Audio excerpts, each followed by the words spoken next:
Hi there, it's Natasha, and thank you so much for joining me today. If you watched my previous video, I think maybe 1 or 2 videos ago before this, then you would have seen that I had these quilting dies, and there are lots of really fun dies in here that you are able to use to create a whole lot of patterns and lots of other fun things. But as I said from my previous video, I did have some leftovers, and waste not, want not. So I had some small leftovers of these smaller kind of diamonds here, and I had enough that I thought I could do something really simple, and this one was kind of aiming a little bit more towards a Gaia card for a boy. So that was my rough goal today. Now there are gorgeous dies in here, and kind of a bigger and a smaller of every shape, and there is also 2 of each sized die, which makes life so much easier when you are trying to die cut multiples of these. Of course, I will have these linked down below in case you want to check them out as well. I am taking some mint tape. This is just low tack tape, the 4-inch wide one, which is my absolute favorite. And I'm just going to use this to hold these down while I do some inking of these. Now, I knew the pattern that I roughly wanted to go on my card, so I'm pretty much going to lay them out exactly as I want them to go on my card. As I said, there are a whole lot of different options, like an insane amount of options. Even if you Google quilting dies for card making or something along those lines, you are going to find so many different options that you are able to try out. So this is just a couple of them. I have a couple of videos on this, and I think these will continue to feature. Now this card is technically going to be pretty simple, so obviously if you have other dies you are able to do this as well. You could use slightly different shapes or any other shapes that you currently have, or you could just cut out some shapes yourself, and that would be fun too.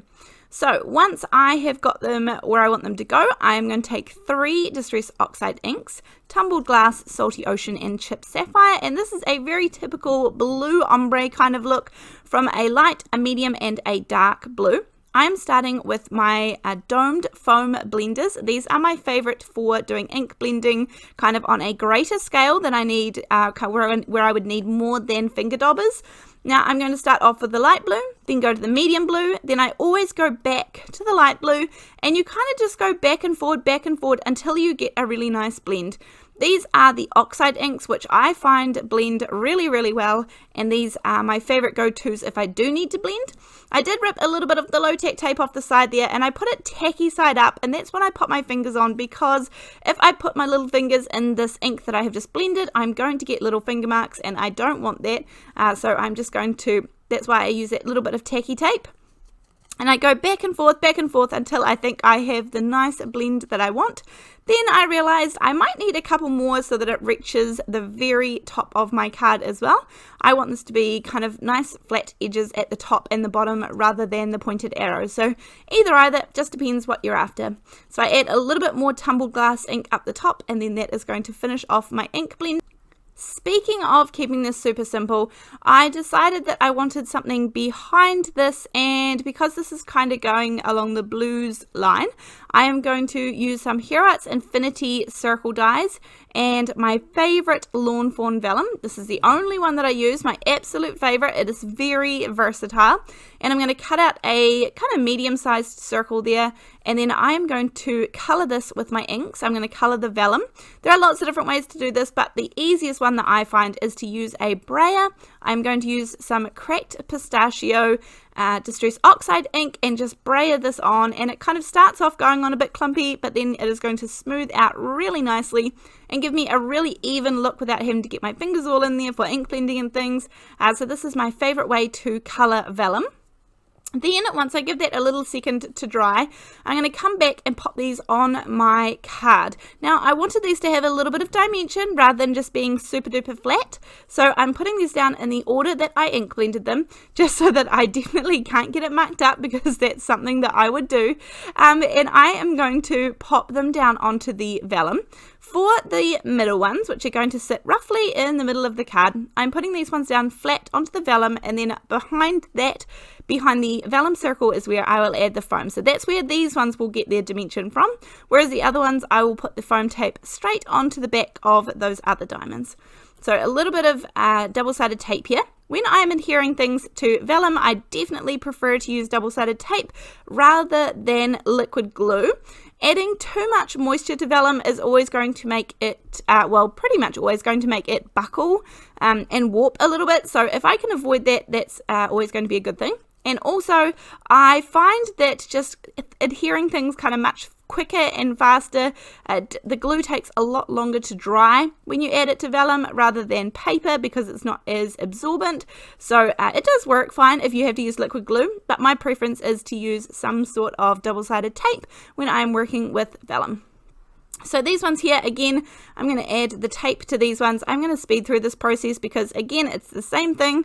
I do like to have these relatively covered. I don't want them to come off or kind of be able to kind of look underneath them, if you know what I mean. I want these to be nice and secured down, so that's why I'm putting a decent amount of the double-sided tape on it.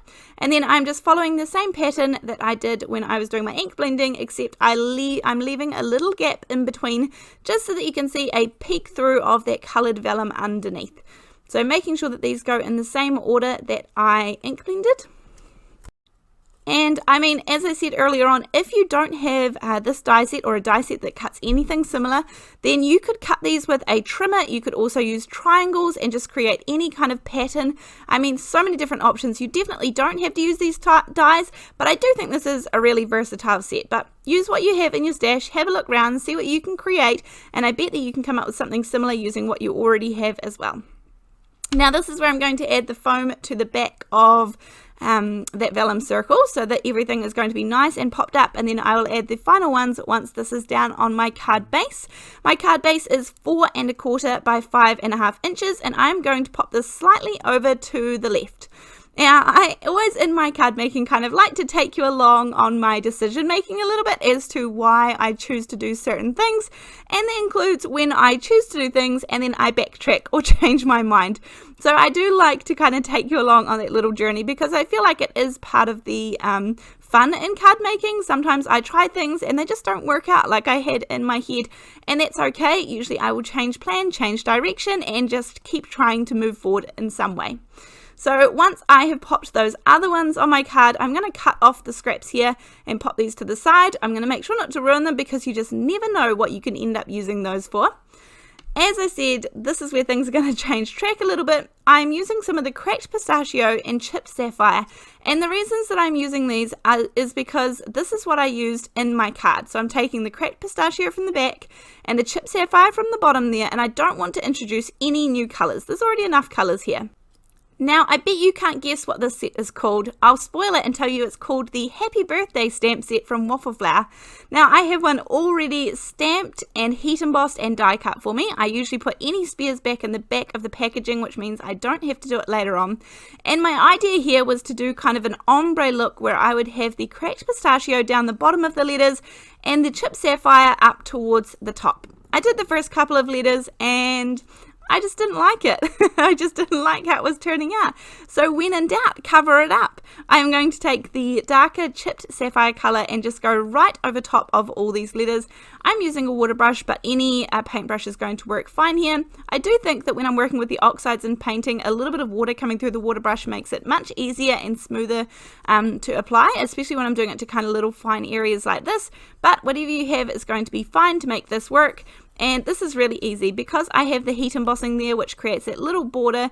It makes it even easier to keep this really, really neat and inside the lines. And I know there is no chance of anything bleeding outside of the heat embossing at all. So it's kind of a cheats way, and I really love doing it because I need all the help I can get in those little areas in arts and crafts and card making and mixed media and things like that. So all these little things help us out, and I hope that they help you out too.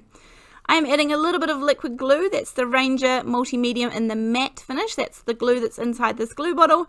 And I'm popping this straight down onto my little pattern there. And then just to finish this off, I'm keeping this super, super simple. Now, even though I said this card was for a guy, I don't mind a tiny bit of sparkle on a card.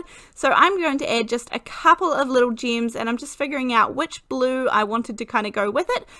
There was a range that I could have used, light blues, darker blues, maybe even a dark purple would have worked. But I'm going to stick with one of the blues there. I have a little wax pencil. This is a cheap and cheerful pencil. I think it's meant for nail art, but it has the perfect amount of stick in the wax end there, and you just sharpen it like a normal pencil. and then I am just placing all of the little gems down where I think I want them to go. I always do this before I glue them on, because that way I can picture exactly where they're going to go before I pop them down permanently. Then I add a little tiny dot of the liquid glue and pop them on top, and then just let them dry, and they are not going to move anywhere. So I hope that you've enjoyed this second video using the quilted dies. This is a very, very simple, gorgeous birthday card that I had fun creating today. Thank you so much for joining me, and I look forward to seeing you in the next video. Thanks, bye!